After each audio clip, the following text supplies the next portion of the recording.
Insurance isn't one size fits all, and shopping for it shouldn't feel like squeezing into something that just doesn't fit. That's why drivers have enjoyed Progressive's Name Your Price tool for years. With the Name Your Price tool, you tell them what you want to pay, and they show you options that fit your budget. Enough hunting for discounts, trying to calculate rates, and tinkering with coverages. Maybe you're picking out your very first policy, or maybe you're just looking for something that works better for you and your family. Either way, they make it simple to see your options. No guesswork, no surprises. Ready to see how easy and fun shopping for car insurance can be? Visit Progressive.com and give the Name Your Price tool a try. Take the stress out of shopping and find coverage that fits your life, on your terms. Progressive Casualty Insurance Company and Affiliates. Price and coverage match limited by state law. Mazda has been named Consumer Reports' safest new car brand. It starts with our approach. Every Mazda comes standard with proactive safety features, so you're more aware of what's around you, more focused on the road ahead, and ready before problems ever start. Mazda, more of what matters most to you. Go to MazdaUSA.com to learn more. Consumer Reports does not endorse or promote any product. What if debt isn't a personal failure? What if it's a system that's working exactly as designed? This week, we're talking to Jamie Feldman and Rachel Webster, the Brooklyn-based duo behind Debt Heads, the award-winning podcast about how they got into debt and the political and economic forces that made it so easy. If you want to know why shame is the most profitable tool the financial industry has, keep listening. The creative economy is broken, but some people are still making it work. We're here to find out how. I'm Anna Marie Cox. And I'm Open Mike Eagle, and this is Past Due.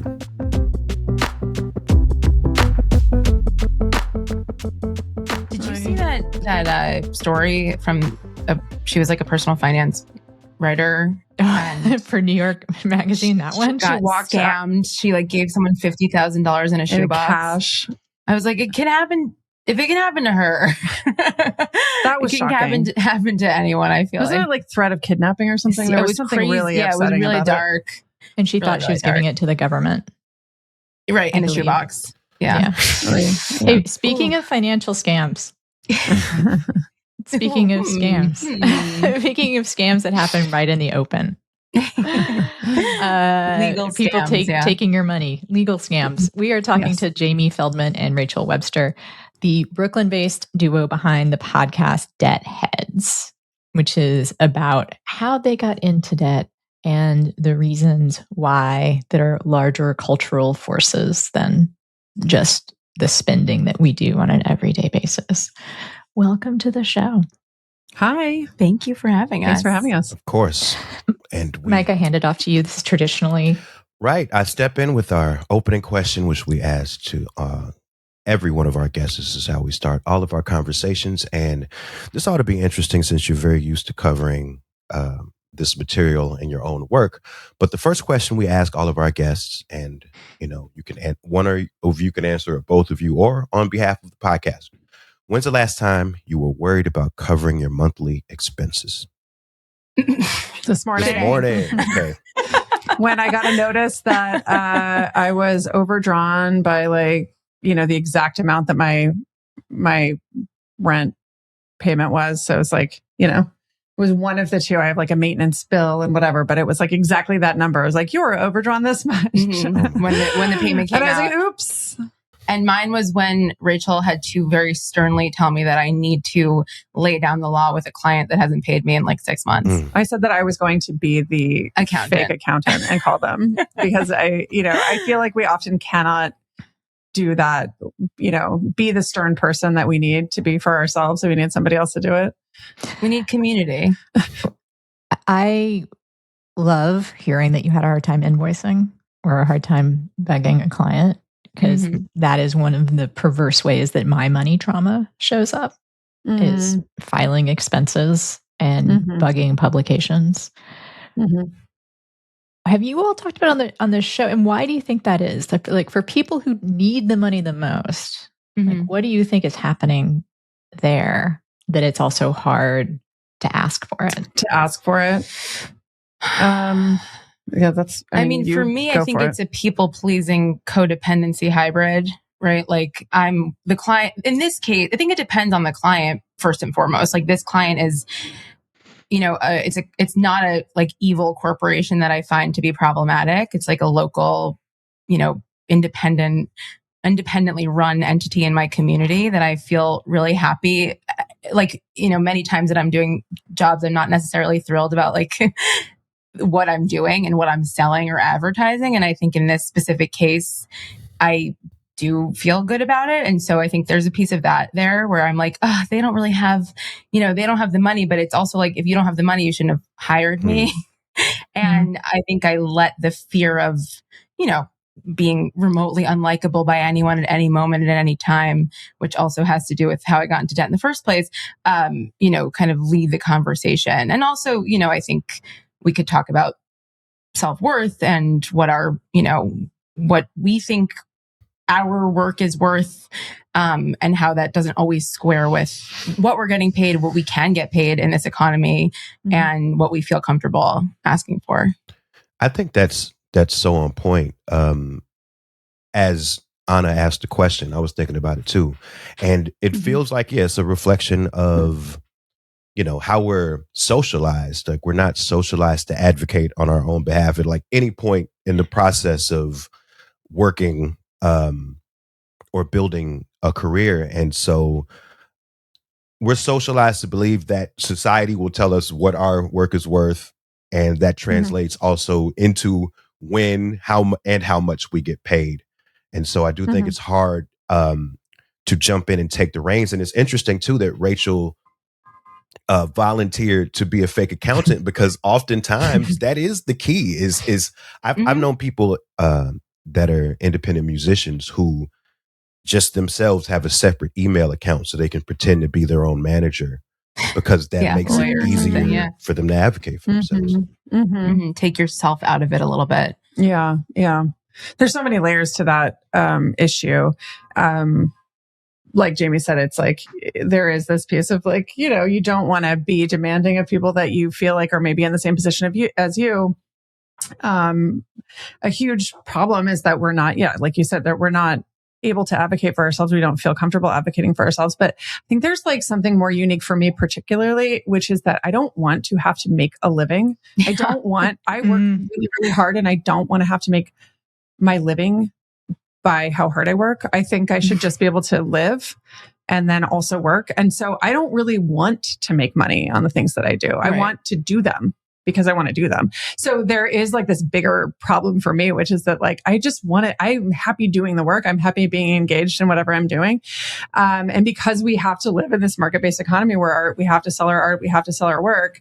It's, we're forced to do something that I personally don't want to have to do. Right. Like it's just, and then that gets exploited, right? That work ethic also gets exploited. 100%. As you know, you guys do a podcast with creatives about money. Those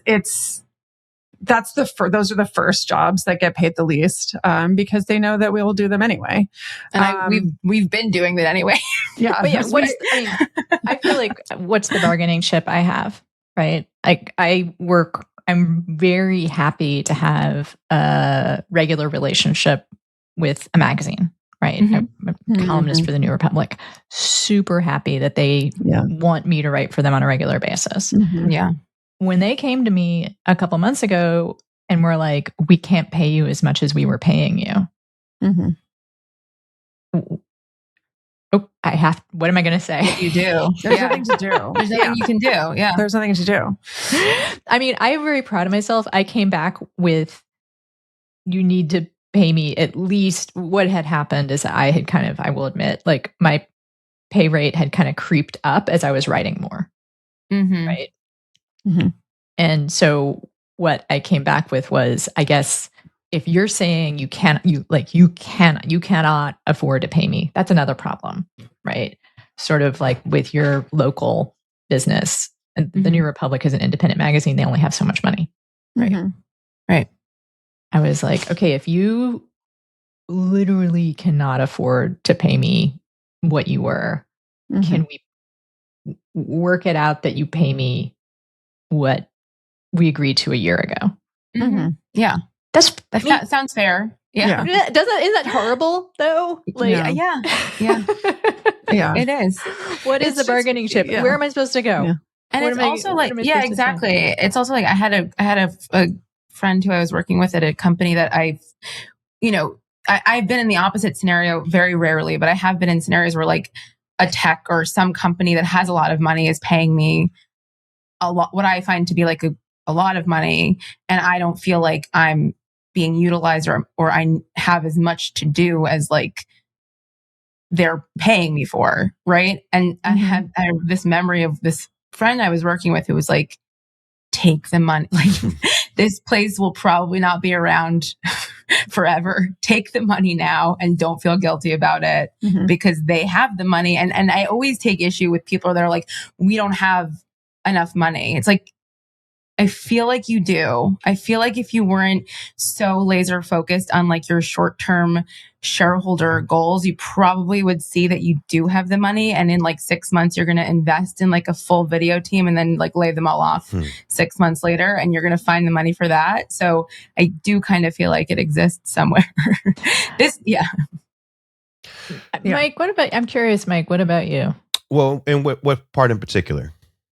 You're going to do your work anyway piece. I mean, you're even, I think, more than us. Yeah. You know what? Part of how I have a little, I don't know if it's like you are just a musician. Right. Like you are driven to do it and you have to do it. Right. But I also make the majority of my money selling my music directly to consumers. So in that way, I am motivated not only by the creative spirit, but I'm motivated to finish the album, get some album art, get it all laid out, set a release date and put it out because that's the part where I actually get paid.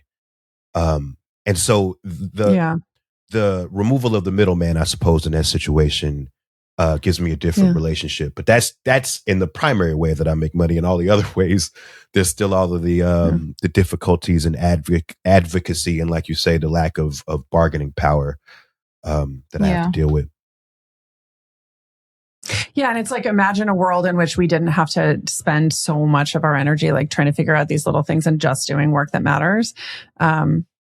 What would that be like? It's like every individual. I mean, at this point, so many of us are just like on our own, right? Like there's so many more freelancers than there used to be. And so all of these jobs that used to be somebody's job that got paid to help other people do stuff is now everyone's doing it kind of like, when they have some free time, and they're not good at it. And so it's completely inefficient for everyone but the companies that are making the most amount of money on us, which is really frustrating. And so, yeah, I mean, it's just such a larger question of like, what do we value as a society besides profit for a very few amount of people and everybody else is suffering. And then you get locked into these like unfortunate conversations with people that you do respect, like the New Republic or the hospital or whomever, and it's like, we're all trying to do our best. But in the meantime, like, this isn't nobody's paying their bills. This isn't even a magazine. I'm working for. It's a hospital. It's like so far beyond like what I'm used to having to do. So yeah, I will just say that we have I write down Rachel-isms when they're, various points in the day and put them on the wall. And there's one over there that says, I'm not lazy. I just don't want to make money for a living, which is a mantra. Yeah. Rachel, I will. Yeah, go ahead. Can we dig into your overdraft more? Are you okay with that? Yeah, I am curious as well. Yeah. So I have a business. We keep most of our money in the business account, and I move over money to like my personal account to pay things like, my house and all that stuff. It's not a lot of money, but I have to remember to do that, and it's, A, I don't remember to do things. And B, I was just, a victim of the storm that everybody dealt with on the East Coast and the Midwest. We had no power for like 4 days, almost 4 days. And I had no internet. I had no nothing. So like it was right at the first of the month. And like, I just completely spaced. I was dealing with like the refrigerator and all the spoiled food. And like, do we have, candles in all the rooms to think about, I have to move money. So I just completely spaced it out. So that was part of the problem. Does doing the podcast about debt make you more focused on your own personal finance situation, or is it the sort of thing where like, because that's work, yeah, it's like you don't even want to think about it anymore when you get Not home. at all, because I think if we were personal finance podcasters, we would probably be like really on top of this stuff. We are not. We are starving artists who are going into debt, making a podcast about debt because we think that it is a really important subject that we will sacrifice our living for. Hopefully at some point we will make some money doing it. That's why we work with people who actually care about money and are like advocating for us. Like there are like Rachel's advocating for me. Yeah. But yeah, I mean, I think you need to have both. You need to have people who like are business minded and want to do that if you're going to go all in on just wanting to make something, which is what the only way that we were able to make this was to go all in and just go, you know what? I'm not going to care about this stuff for a minute. And I'm just going to make this, because if I were to try to do this and also make money doing it, it wouldn't get made. And I did try to do that and it didn't get made. So how much debt are you in? Both of us individually? I'm in about $30,000 of credit card debt currently. Yeah. And I will just say that I know it doesn't make us more like focused on our debt, but I will say that like my relationship with money and debt has completely changed over the course of making this project. That was how this whole thing started. And now the debt feels overwhelming, but it's also in service of making this project as opposed to just like something that is I'm disconnected from and is like not, I had no awareness of it before. So in that sense, I might not be able to do much about it currently, but I know that it's there, which is a change for me. Hey, I like your new RAV4. Thanks, yours too. What does RAV stand for anyway? To me, it's the Remarkably Advanced Vehicle. Really? To me, it's the Runway Approved Vehicle for its amazing style. What about Remarkably Adaptable Vehicle because of its versatile cargo space? Or Really Admired Vehicle? Oh, or Really Awesome Vehicle. It really is the recreational activity vehicle. The stylish 2026 Toyota RAV4 Limited. What's your RAV4? I wrote a little song to remind you, Choice Hotels get you more of the experiences you value. The Cambria Hotel's got it all. A rooftop bar, have a ball. Cocktails up here feel just right. Is Cambria amazing?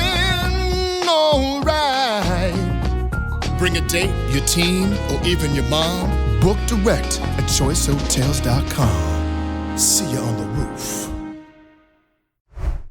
You said your relationship to it has changed. How much can you say about where your attitude to debt started versus where it is now?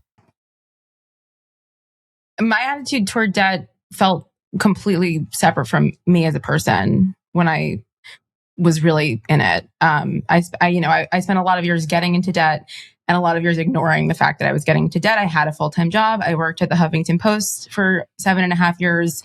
I felt like I was going to work there forever and that I was always going to be making, a steady income. And that afforded me the ability to not think so hard about my debt. I was getting approved for more credit. My credit line was getting increased without me asking for it. And so I had no relationship with my money whatsoever. But I was in debt. At the time that I started talking about it, I was in about $20,000 of debt. So, I knew it was there. I just wasn't actively thinking about it. I've spent the past 4 years probably thinking about little else and not just about, it started with like my own relationship and how I got in that situation, but then it became so much larger. And the question of like, first of all, how I was able to get into this much debt, how many other people are in debt and why, and like what the actual real story is here, because it's not a personal finance story. It's like a failure of a system story. Mm-hmm. Yeah. And I mean, Jamie was like, she kind of became sort of TikTok famous for a second, the beginning of this whole journey, which is one of the reasons that we decided to start writing about this stuff. But, early on, when she was employed, when she did have regular income, when she was like dealing with all of this stuff, it was just being part of like the consumer world that we're all encouraged to be part of. She could stay in debt forever and it was just going to make some people money. And there's no problem with being in debt in that way. When you then lose your job, it becomes, both a problem it becomes a problem for all people involved. And Jamie was getting to a point where it was going down. It was a journey people wanted to follow.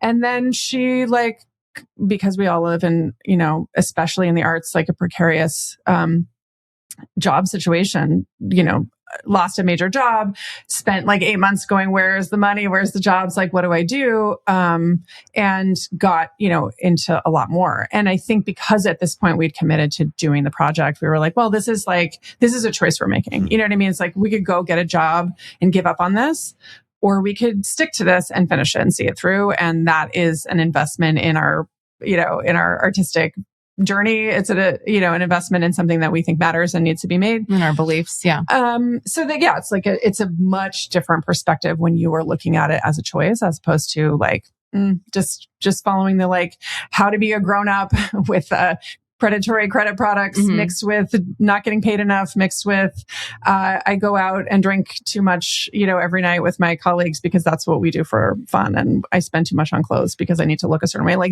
I'm in too many weddings because I stayed friends with too many people for too long. Things like that. Things that are just like following the blind path, as opposed to being okay, this is a decision I'm making, and I'm pretty clear headed about it. And Rachel, what about you? What's your debt? My debt is shifting constantly, but I have business debt from, like I said, investing in this. That is maybe 20,000, 25,000. But again, I've been running a business for 20 years, and it's just part of the deal of running a small business. You're in debt sometimes, and then you get a big windfall and you're back and forth. So for me, it's less of this is a problem of my life, that I struggle with overspending or whatever. I think we've all in my industry, and Jamie kind of fits into this, we're both kind of crossover between journalism, documentary, advertising. How do you pair together a career with all of those things? That in the last few years post-COVID, there was especially during the writer's strike, there was a really dark time that everyone I knew was not working. Everyone in film was not working. And then it hit advertising, which was always the thing that I was I'm selling out, but at least I have some money. Then it was I can't even choose to sell out anymore, So that was coinciding right when we started to write this. And I think that was the first time that I was not getting that big windfall to pay down the debt. So that's one of the stories that we address in this second round of our season that just launched in June. So that is a story we explore in more depth. And I was never somebody who wanted to be part of the story. I've always been a storyteller. So it was a little bit of an interesting dive into my own life to start talking about. I thrust her into the spotlight. To start talking about my personal life. Yeah. I want to talk a little bit more about guilt and debt, because I think you both mentioned it glancingly, because I do think that part of what is true in our society is a lot of blame about debt. It is your own fault if you get into debt. It is you overspent. You are not working hard enough, right? What are things that people can remember? What do you say to people? What do you say to yourself? Because I know that for me, and I'm in more debt than both of y'all, but I needed to take it on to survive, right? That's what I remind myself. But what would you say to someone who's kind of haunted by the message that we get so often in culture, which is this is all your fault. You didn't spend right. You didn't manage your life right. Yeah. I mean, that is what our entire podcast is about, is addressing that question head on, because that's what kept Jamie in debt for 10 years before she even told me. And that's sort of what our first episode was all about, is unveiling that shame, I have this shame that is keeping me silent, that is keeping me from connecting the dots and connecting to other people, right? For us to know that that's something you're going through when you're somebody who is in the public eye as a successful person, and I think so many of us who are are afraid of being perceived as not successful because of a financial situation. And it is keeping us from sharing the fact that we are all in the same boat and everyone is getting exploited. This is an exploitive system. Our economy is fundamentally exploitive. It has gotten much worse, obviously, in the last 40 years, which is another part of what we're trying to kind of draw the lines around the millennial generation. That is our generation. And the policy obviously changes, it applies to everyone. It even applies to boomers who didn't, who weren't part of the American dream early on. It affects everyone. But those policy changes that happened in the late 70s, early 80s that have really changed, and cultural changes that have really changed the economic landscape for so many people who were born around that time, and yet we're still sort of like trying to follow the path that was sort of laid out for us of like, this is how to be successful, and still believe that is true because we don't investigate these very specific policy changes and these very specific changes, like, which we didn't either, right? Like we sort of, as we started moving through and doing research, we were like, oh, that's weird. That's the same year as this. That's weird. That's the same year that this happened. Like asking the questions and starting to like connect the dots a little bit, it makes it impossible for you to just feel the guilt. I mean, I think the guilt exists. And like, I also am always careful to say like, nobody forced me. Nobody took my credit card and swiped it. But if you're not asking like one single question, like the thread just starts to unspool immediately. And you're like, oh, wait, this can't just be a me problem because X, Y, and Z things. Like even, it's like, I said this before, but like access to credit and like getting a credit increase without asking for it, or, like any of the many ways in which like we are pulled into this way of spending and living, we don't think about it because it's just there. It's automatic, right? And you don't have to, and it's really better if you don't. And somebody is making a lot of money off you not thinking about it and not asking these questions. And that is so true of like so many ills in our society, all of which are tied back to money and the economy. Right. So just like taking one step further to be like, why is it that every year we like hear the same things about how we can get our finances in order, but the national debt average is up? That doesn't make sense. What is that about? Like, what are the questions that we can start asking there? And it just gets back to how powerful shame and guilt is, because if you are feeling that, right, you will not ask. You will not connect with other people. You will not, finish asking that question of like, what is really going on here? Is this a me problem? And again, like, a lot of people make a lot of money off of us sitting in silence and shame.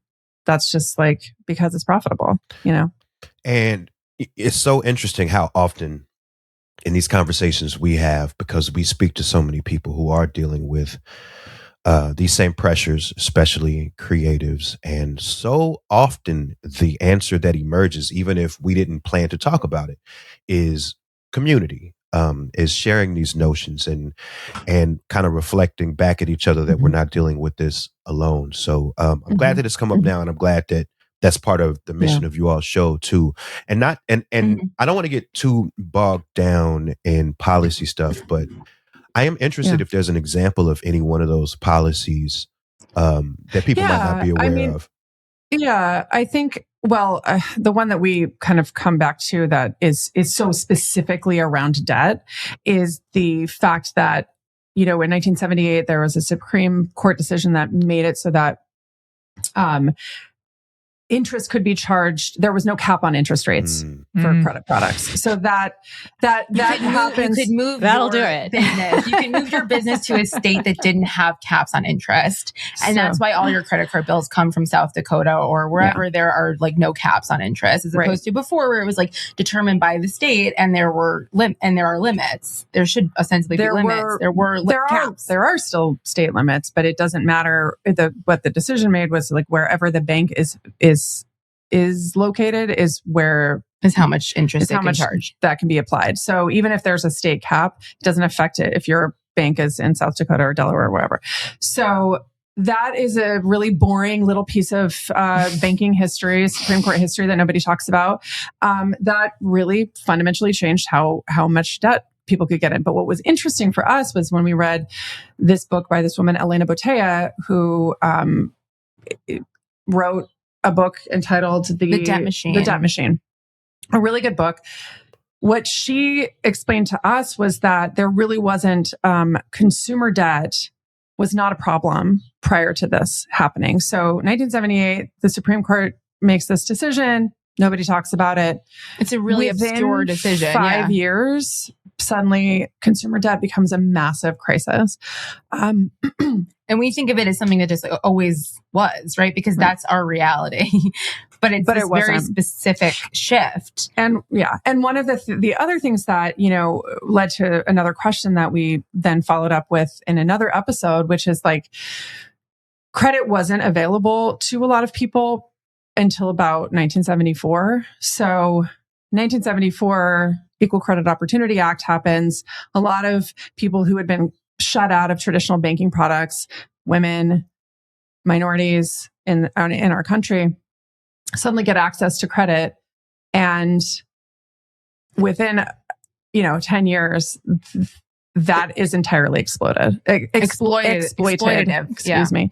And I was like, that seems like it kind of feels like that was intentional. Like, I was like asking all these people, like, I don't know, am I crazy that they're like, you know what, those people over there, if we brought them in, we could exploit them, charge a lot more, and we actually interviewed somebody who was like part of, she was part of getting the Equal Credit Opportunity Act. Oh God. And she really got upset when I brought that up. She was like, how could you possibly say that? And, she didn't like it's funny because then later, I did talk to some other people lawyers who specialize in marginalized debt. And, she's like, no, that's exactly what happened. It's like, come on in, you people who are different from us, old boys club.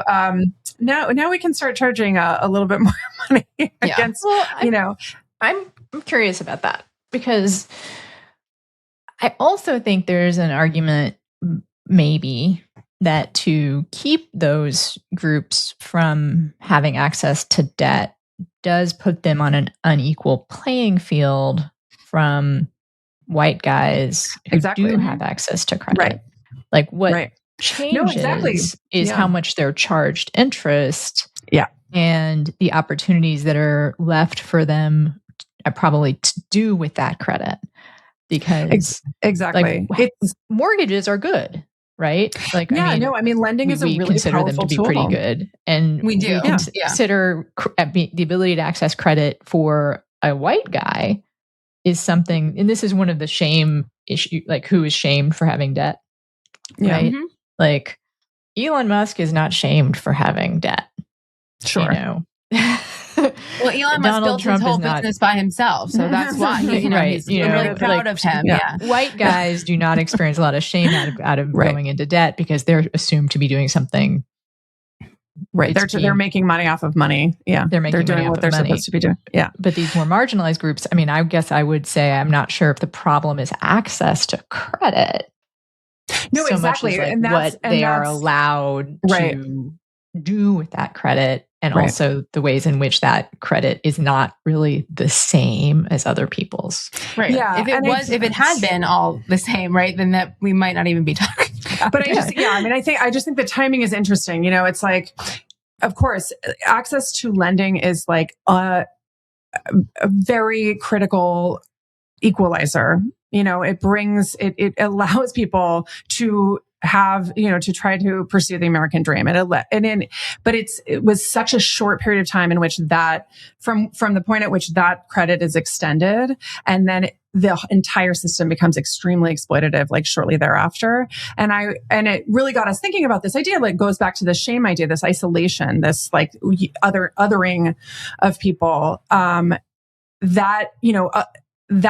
exploitation happens when there's separation, when we're not part of the same team. And I think that is like when these businesses get bigger and bigger, and then it's like, oh, well, you're way over there, so you're not my neighbor. I don't need to worry about the fact that I'm charging you 29% interest because you're not part of my team. You're not part of my club, Mm-hmm. And I think that's like that separation is something that underlies so many of our problems, because again, like that is where exploitation thrives. And it's really upsetting that, so many people were like, finally, I have access to these credit products that were unavailable before. And yet it did not unravel in a way that was inclusive and bringing people into wealth accumulation. It was exploitative. And there's alternatives to that, but we just don't know about them because they're not the ones that make people a lot of money. It's funny as you say this. It reminds me of the housing crisis, of the housing bubble that popped in 2008. Because on the surface, that was the real estate industry reducing the barriers to allow people to buy homes. So suddenly you didn't need documentation to get a mortgage, and it increased access to all of these to these different demographics.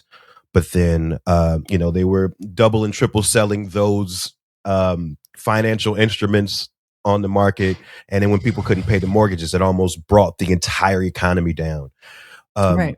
And it's so fascinating to me how all of these smart people come up with all of these ways to make money, and they don't check themselves, so they just become this runaway monster that destroys us all. I'm curious for you all, having looked into these things, especially on a policy level.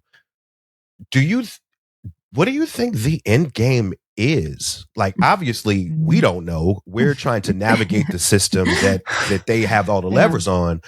But what do you think the end game is, since it seems that it always ends badly?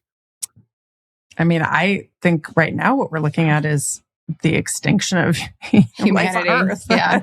I mean, that's what our economy is heading us off of on a cliff.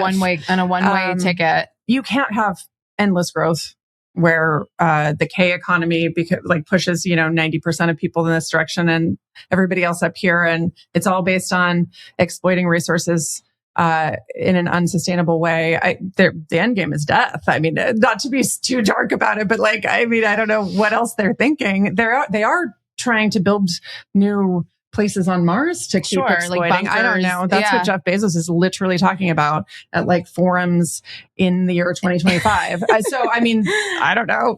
That's it. I think they believe it. I don't know.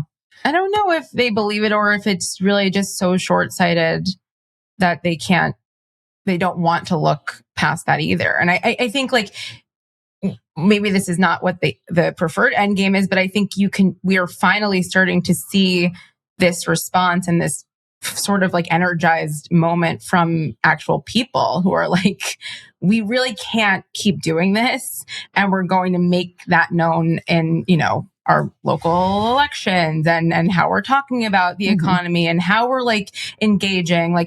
There's a reason why, we ended up here, and it's because a lot of people were very happy to maintain their own position and their own security and their own comfort at whatever cost that meant. They weren't thinking, again, it goes back to community. I'm not thinking about you. I'm thinking about the fact that if something radically changes, my life is going to get uncomfortable. Right. We can say that about anything. And this, right? Yeah. Inclusion, anything. I'm not willing to sacrifice my comfort. And I think if we're going to be, maybe we'll go opposite ways and be optimistic about it. More people are not willing to, don't feel that way anymore. They don't want to feel separated from their neighbors that are here or, thousands of miles away. They want to be connected and they want equality and they want safety for everyone, not just themselves. So, and just to add to that, which is the flip side of this idea of what were you just saying? I don't want to be, change the status quo. So. Yeah. But I think that a bigger issue, is that we are forced into these positions of relying on convenience because of the way that we're all maxed out so much, right? We're all trying to piece together an income with a million different jobs. And we lean on the convenience of our, trash culture of fast food and of delivery, extra convenience, on demand, all of these things that are also kind of exploitive, and so we become kind of complicit in our own, against our own dreams, right? And so and that is not anyone's fault. We're all just barely, we're all just trying to do our best here. But I think that that's often not a choice, right? I don't think a lot of people feel like they have a choice because we're just trying, the very first thing is survival, is paying your bills, is making sure you can eat, is feeding your family. Yeah. And, those things, there are a lot of things that make it easy to feed your family when you're working like 2 or 3 jobs that like might be exploiting the person who's, trying to meet a quota for a delivery app or whatever. Like we're all just trying to exist. And it like Rachel said, it ends up kind of working against us often in ways that, again, we're not actively thinking about. So we're not asking questions. So we're not talking. So we think it's the only way. Right. And I think I didn't mean to like only go towards the insanity of like a Jeff Bezos at an American Business Forum, but like, it's front of but mind. I think, just regular people, regular business, people who are making a living in our market-based economy, we only have so much energy to really focus on things. And the way it works is you're focused on the next shareholder report. It's becoming these like very short-sighted, it's built in to be short-sighted, right? Like the economy is asking us to be short-sighted, and we need to not be short-sighted if we're going to keep going, I want to bring this back to the personal again, because I'm so in the place where you're talking about in terms of like my relationship to my own debt and my relationship to my work. And you just mentioning the things that we do to make our lives a little bit easier.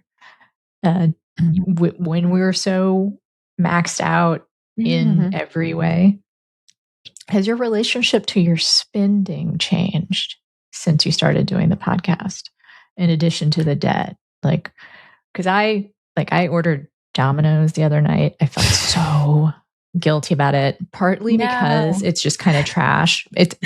I'll just confess, it's a little bit of a comfort food to me. It is not the greatest pizza, but 100%. like that, like very salty crust that they have with like the fake sauce. Love it. Anyway, I think it was $20-something for a large pizza. And I was like, Anna, you could be having beans and rice. What are you doing? But I didn't feel like it.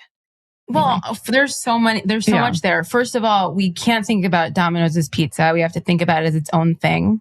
And then be like, it's pizza food, pizza it product. Is a pizza-like food. It's a food that you want to eat. That's not like, I agree. Thank you very much. Yes. Yeah, of course. I also like good pizza. I promise. Yes, exactly. They're different genres. It's like when people try to compare New York and LA. I'm like, they're two different things, and we can like them and dislike them in different ways.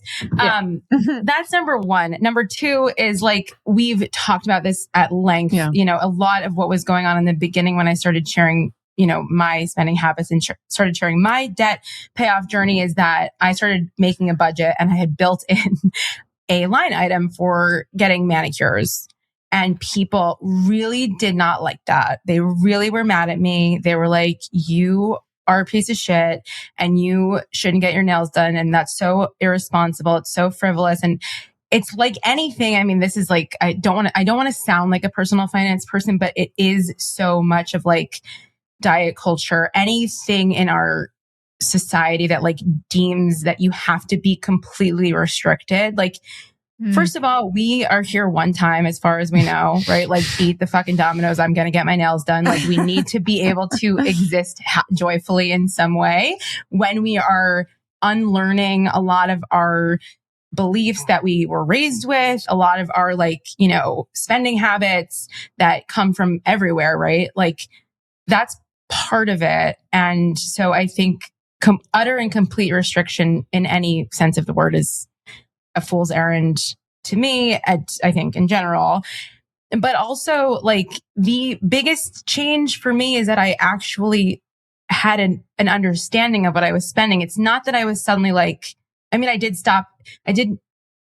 not eat in restaurants and shop for 1 month. That was like my first initial experiment, because those were the two areas that I found that I had been spending the most once I looked at the numbers and saw what I was spending and what I was earning.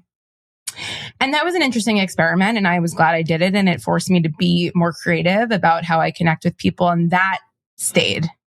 That feeling of like, I don't need to do the really easy thing and say to you, like, let's get a drink. I don't need to do the really easy thing and order. I mean, I live in New York City.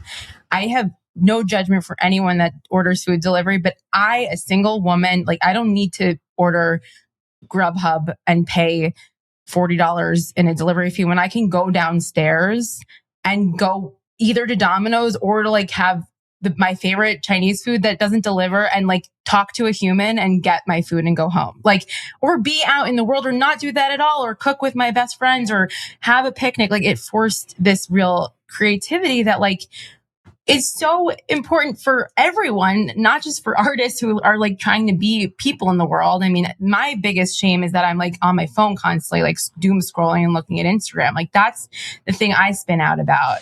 And it's like, can I just say something about the shame thing? So I think that it's just like anything, shame and guilt is a really helpful tool when you use it right. And I think that when it is somebody else's guilt or shame that's being pushed on you, it's really hard to, you know, like, then you're like, well, what I want the Domino's, you know what I mean? And I think it's like important to kind of dig down and go, is this my shame and guilt? Is this informative to me about what my values are? Mm-hmm. Or is this somebody telling me that I'm a piece of shit because I like needed to order Domino's? You know, like I feel guilt. From? Like, I have 2 kids. I make no money working all the time. I feel guilty that I'm not there for them. And then I didn't get home for dinner and I'm like, okay, great. We're going to order, you know, your favorite pizza, or you're going to order Chinese food or whatever. I feel guilt about that, but does the like satisfaction and the happiness outweigh it? Like, you know, just ask yourself those questions. I think that's important to just be clear on what your values are. Mm-hmm. And are you living your values? Like, that was the biggest change. Yeah, exactly. That was the biggest change for me. I realized how out of line my spending was with my values and my beliefs. Yeah. I did want to shout out the manicures, New York Knicks colors. Those are cool. Thank you. Those are cool for our audio only audience. We did want to shout those out. Thank you. It is interesting, or it makes me think about my own life when you talk about analyzing your spending. And I'm curious for myself and listeners, are there any particular tools that you suggest people use for analyzing their spending? Yeah. I mean, I think budgeting is really, really helpful. It's like going to therapy every month or whatever. You can spend time doing it. I'm really bad about regularly budgeting. I'm not the best at that practice, but I do recommend it. I do think it's like deeply and satisfying. Not just to be like, I need to stick to this budget, right? No. Not making a budget as something that is restrictive. Doing an audit of your past 6 months of spending was just understanding where the money's going. Changed my life because I didn't have any idea where it was going before. It's so easy to not, right? Like, I didn't think I was spending hundreds of dollars in restaurants. I barely go to restaurants, right? But every time I go to a restaurant, it's probably $100. So if I go 4 times, that's $400, you know, like, but I'm not thinking about it. Having a relationship, it goes back to relationship, having a relationship with your money and having to look at it, which is extremely painful and takes, like, the budgeting is not the hard part. The getting to the budget is the hard part. And having people in your life who will be there for you, as I did. I was very lucky to have a friend who had already been budgeting for years before me or using a budgeting tool. But, you know, it really loses its scary factor the more you expose yourself to it. And so even though I know I'm spending outside of my means because I need to survive right now, I know what I'm spending my money on. And I never did before. And that changed my brain chemistry. Are y'all LLCs? We actually just became one. I already had one, but Jamie and I just had to get one for, like, you know, actually you'll love what our LLC name is. I kind of want to make people guess. Well, no, I mean, in our very first episode, we quote Dave Ramsey, who calls people like us unbelievable children people. Wow. So we named our LLC Children People LLC. And we got it. We love children. And we like being a children and person. We like children people, and we like being children persons. Yeah. That's our LLC. I volunteer with a really sweet guy who is an old-fashioned person, let's say. He is a Trump voter, among other things, but volunteers to the same place I do. Like, we have a lot of other values in common. We just choose not to talk about the stuff we don't think we don't agree on. But he knows about my situation because it's a source of great stress to me and great upset. Yeah. Right? And I was talking to him about my situation right now. And he was like, well, have you thought about getting a job? I love it. What are some ways you can earn some more money? And I was like, oh, Gary, wow. What do you so think? cute, Gary. Yes, thanks, so Gary. quaint. That's hilarious. And then I told him, I'm like, I was like, you know what, Gary, I really am not above DoorDash. I really am not above that stuff. But just for me right now, I don't think it makes sense given where I am making money to do that kind of work. You know, you all understand. Anyone who's a writer, hopefully, like I need all this time. Yes, and we also talk about that very specifically in these new episodes of the podcast too. And then he says, "Well, where can you reduce your spending?" And I felt like I was being talked to like a child. No, exactly. You too might be a children people. And then join the children people. He's like, well, you know what Dave Ramsey says, and I'm like, okay, there you go. We're done here. We're done. Yeah, we're done here. Yeah, exactly. He's a very sweet guy. I know. A lot of very sweet people do get a lot of advice from Dave Ramsey, and not all of his advice is like, I mean, you know, it works for people. He hates credit cards. I'm down with that. We're aligned with Dave Ramsey on one thing, but it's the rhetoric and the tone and the like. Well, it's singular. It's just so simplistic. It's so simplistic. Right? Yeah, and I think that's our this whole TED episode season that we put out was really trying to give merit, give due respect to the people like your friend, and really try to go, okay, I hear you. Please hear us and hear the nuance of our answers. And we took 10 narrative episodes to do that. And we hope that people don't see our final statement as too simplistic, because we really tried to like hit all angles really and address it. And, at all hours of the day and night for the past year. Because it is very nuanced, and it just does not come down. The final statement that we make in our season is that finance is not personal. We are not living on an island. We are in community, and everything that we do has value, whether or not the market calls it value. And we need to respect that. And we need to figure out a way to make that something that everyone can survive doing. Make that what we live off put on this planet. Yeah. It's just, and taking care of ourselves and the planet in a way that like allows us to continue existing. Yeah. These are such a great point to end on, but I have to ask a philosophical question. Okay. Please. I mean, do y'all get into how like money is fake and debt isn't real? Is that yeah? Is that part of the discussion? we do a bit. Yeah. Our final question that we ask is like, what is the economy? Yeah, David Graeber. We love him. He's a true North Star. That's a tough read. Bullshit Jobs is like, so if you haven't read Bullshit Jobs, it's like a much faster read, and it's so much more like easy to like relate to, because that one's like a tome of like history. But for people who are our listeners, I'm holding up David Graeber's book Debt, The First 5,000 Years. It is dense, but one of the things I love about it is that he basically explains that debt is fake. Yeah. Money is fake. Money is fake. Debt is fake. I think his best argument, the one that I love telling people, is that all the colonized nations of the world should basically just have their debt wiped out. Yes. Yeah, absolutely. Because if you think about what was plundered from them, that they were never paid for. Like who owes what to who? Yeah. And all of it is based on this very simplistic math that like ignores like all of the costs. The true costs of things. So that's like the economy in a nutshell. But he talks about the idea of a jubilee and like how, if you really go down to like the resources and these ideas that like we're all just like working with the resources that the planet offers us, and there's times where we have a lot of harvest and there's times where it doesn't work. And like we fall into natural cycles of debt and like abundance. And when it gets out of balance, there's something called a jubilee where everything is just like the slate is wiped clean and everybody starts over again. And like that is how it needs to be working. It's completely out of balance right now. And, when we're talking about the fact that we can't even do the jobs that we're working so hard at that are valuable to people. We can't even do them and also survive. Something's wrong. Something's wrong. Yeah. Before we get to the bonus, I want to thank our patrons for supporting us. We have not shouted out our thanks to you enough, probably in the past few months. This podcast is incredibly important to me personally.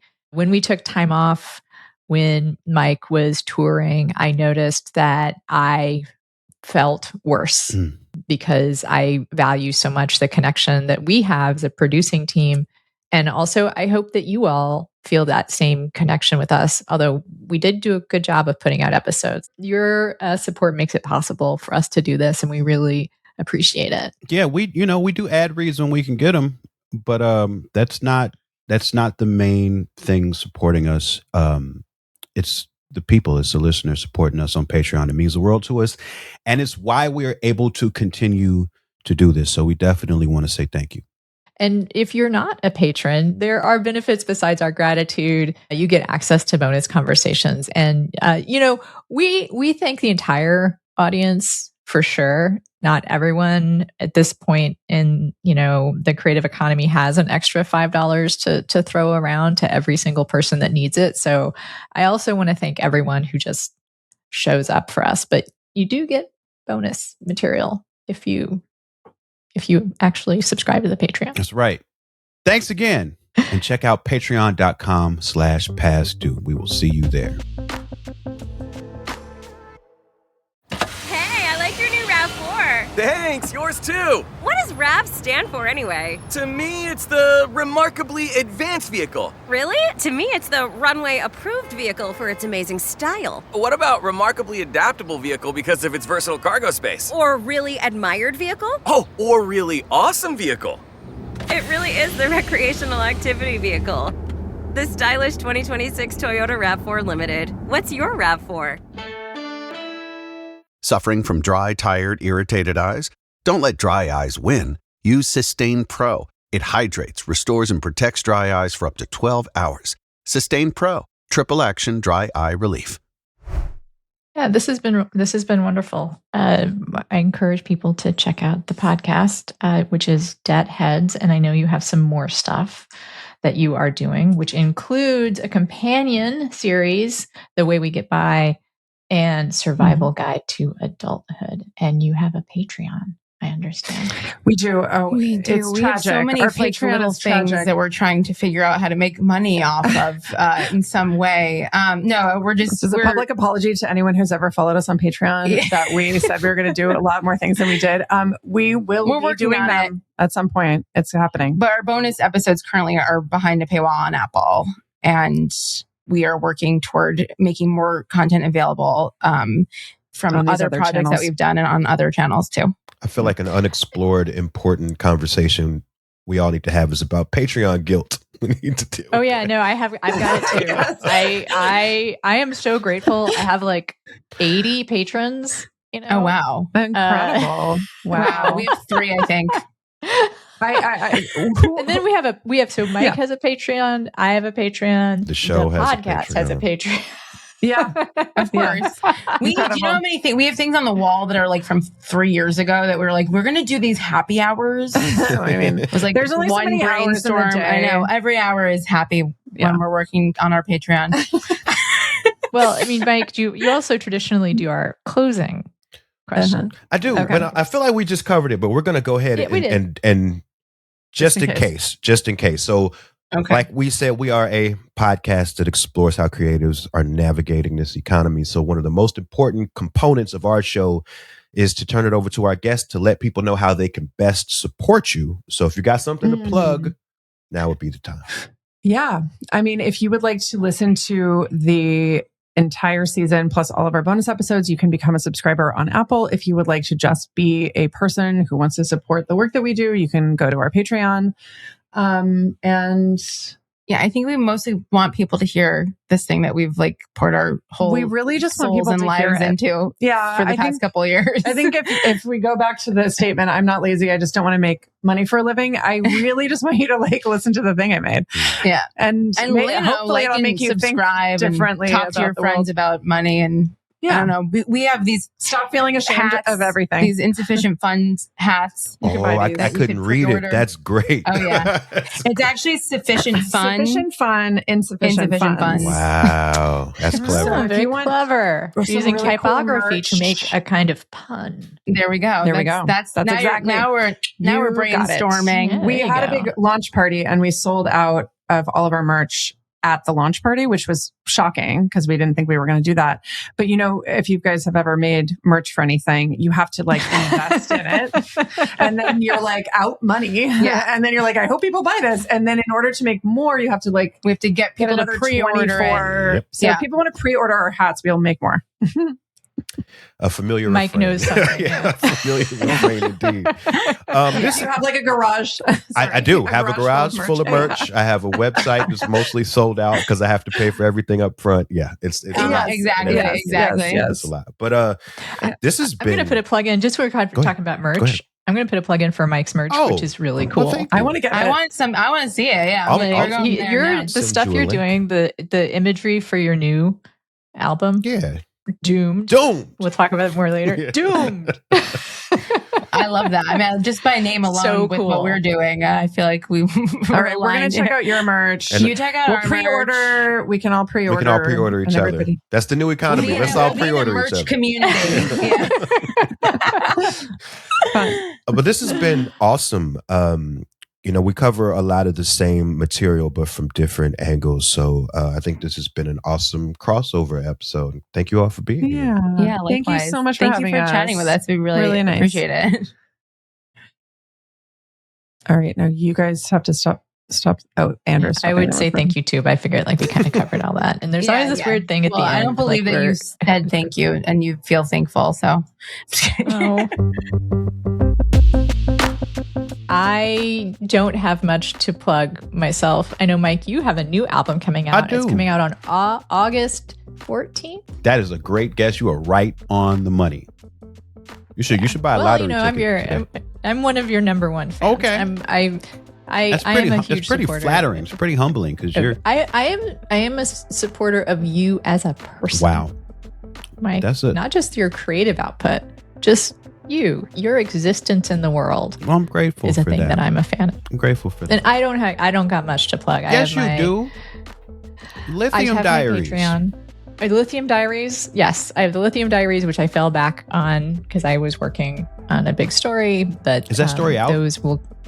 It is not out yet. It'll be out the September issue of the New Republic. It is a story about the history of telling women that there'll be a female president soon. Just any day now. Just you ladies, hold on. Just you'll get there. I imagine there's a lot of words that you were able to write about that. The history goes back a long way. It's actually kind of stunning the length of time that men, primarily men, have been saying, "Oh yeah, sure, any day now, we'll have a female president, just soon, absolutely soon." So that's what that's about. It's a long piece. I think it might be the cover. So that nice. Yeah. Well, we look forward. You got anything else besides your album? I mean, that's the number. That's a big one. Tour dates coming soon too. So August 3rd to the 11th, I am out in Santa Ana, San Diego, Tucson, Austin. We're gonna try to get together again. I mean, we should. Okay. Dallas, Nashville, and Atlanta. And then I announced a few more for October. Montreal, Toronto, Chicago, and then Tucson, Phoenix, Santa Ana, and LA. So that's what I got going on. And we both got Patreons and shows. Got a Patreon, and we would appreciate I got my other podcast. Yep, Space the Nation. Called Space the Nation. Yeah. Yep. All right. Thank you so much, everyone, for listening. And thank you, Mike. Thank you. And we'll talk soon. Past Due is hosted by Anna Marie Cox and Open Mike Eagle. It's produced by Andrew Steven. You can find more at pastduepodcast.com. Help support the show by joining our Patreon at patreon.com/pastdue. You'll get bonus content, extended interviews, and more. As always, if you like what we're doing, another way to help is by subscribing, sharing the show, and leaving us a review. Thanks for listening.